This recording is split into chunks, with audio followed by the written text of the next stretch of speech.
Pode dizer seu nome e ocupação para o tribunal? Meu nome é Lee Strobel. Sou professor de pensamento cristão na Universidade Batista de Houston e autor de mais de 20 livros sobre o cristianismo, incluindo Em Defesa de Cristo.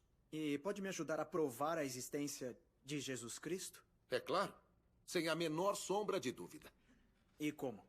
Na verdade, o tribunal já afirmou isso quando fomos chamados para a sessão e a data foi dita. Nosso calendário é dividido entre antes e depois de Cristo, baseado no nascimento de Jesus, o que é uma grande façanha se ele nunca existiu. E além disso, o historiador Gary Habermas lista 39 fontes antigas para Jesus, de onde ele enumera mais de 100 fatos relatados sobre sua vida, ensinamentos, crucificação e ressurreição.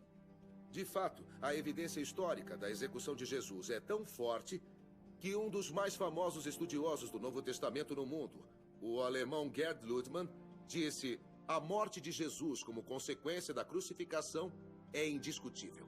Agora, existem poucos fatos da história antiga que um historiador crítico como Gerd Ludemann considera indiscutível. Um deles é a execução de Jesus Cristo.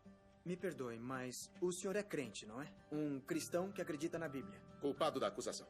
E isso não tende a aumentar sua estimativa da probabilidade de que Jesus realmente existiu? Não, porque nós não precisamos aumentar. Podemos reconstruir os fatos básicos sobre Jesus a partir de fontes não cristãs, fora da Bíblia. E Gerd Ludemann é um ateu. Em outras palavras, podemos provar a existência de Jesus apenas usando fontes que não têm absolutamente nenhuma simpatia com o cristianismo. Como o historiador agnóstico Bart Ehrman diz, Jesus existiu, gostando ou não. Eu ponho da seguinte forma: negar a existência de Jesus não faz com que ele desapareça. Apenas confirma que nenhuma quantidade de provas vai te convencer. Obrigado. Sem mais perguntas, meritíssimo. Sr. Carey, perguntas à testemunha? Não, meritíssimo. Poderia dizer seu Obrigado. nome e experiência para os autos? Meu nome é James Warner Wallace. Sou detetive aposentado de homicídios do Condado de Los Angeles. O senhor é autor do livro O Caso do Cristianismo? Sim, eu sou. Pode contar para o tribunal o subtítulo do livro, por favor? Um detetive de homicídios investiga as alegações dos evangelhos. Seria correto dizer que seus deveres como detetive de homicídios incluem investigar casos já encerrados? Sim, essa é a minha especialidade. A maioria deles não é resolvida com testes de DNA? Protesto. Conduzindo. O advogado está testemunhando de novo. Eu vou reformular. Desses seus casos encerrados, quantos foram solucionados através do DNA? Nenhum. Isso é popular na TV, mas nosso departamento nunca teve a chance de solucionar um caso pendente com DNA.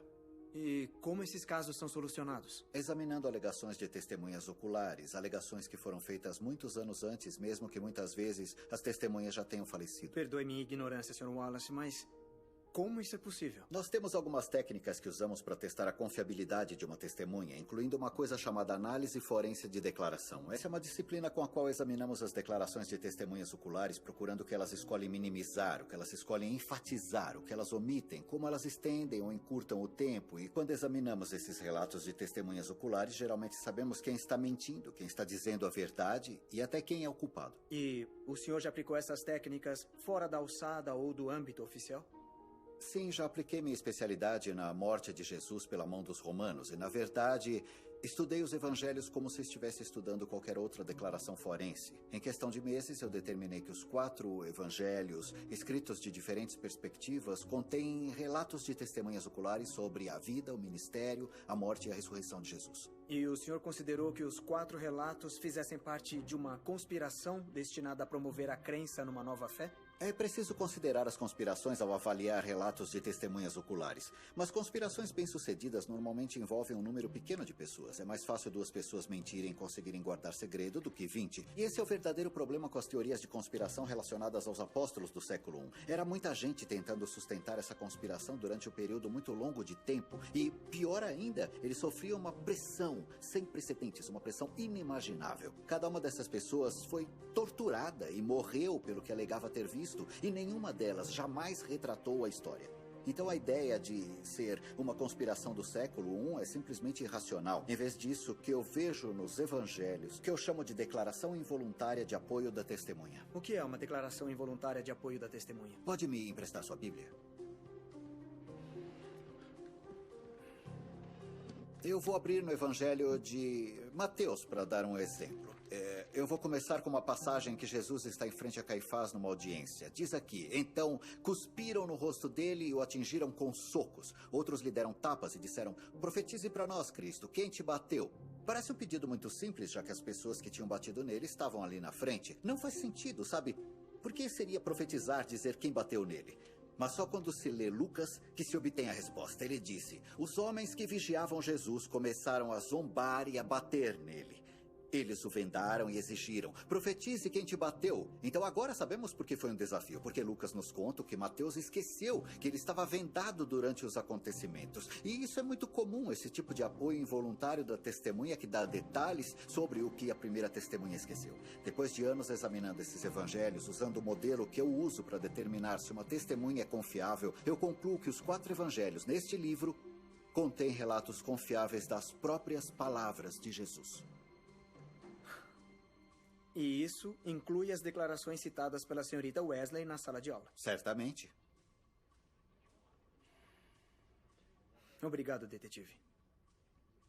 A testemunha é sua. Detetive Wallace, não vou tentar comparar o meu conhecimento bíblico com o seu. Mas não é verdade que esses relatos dos evangelhos variam muito no que dizem? Que existem inúmeras discrepâncias entre esses relatos? Absolutamente. Mas é exatamente o que devemos esperar. Eu não entendi isso. Relatos de testemunhas oculares sempre diferem na maneira em que elas se lembram da história. São diferentes perspectivas geográficas com suas histórias, até mesmo onde estavam no local. Quando eu examinei os evangelhos, estava tentando determinar se os relatos eram precisos e confiáveis, apesar das diferenças que encontraria entre eles. E como cristão devoto, o senhor sente que conseguiu? Sr. Kane, acho que me entendeu mal. Quando comecei o estudo, eu era um ateu devoto. Comecei a examinar os evangelhos como um cético convicto, não como um crente. Sabe, eu não fui criado num ambiente cristão, embora eu tenha uma consideração elevada pelo valor da evidência. Não sou cristão porque fui criado dessa forma ou porque esperava satisfazer alguma necessidade ou atingir algum objetivo. Eu sou cristão porque é uma verdade evidente.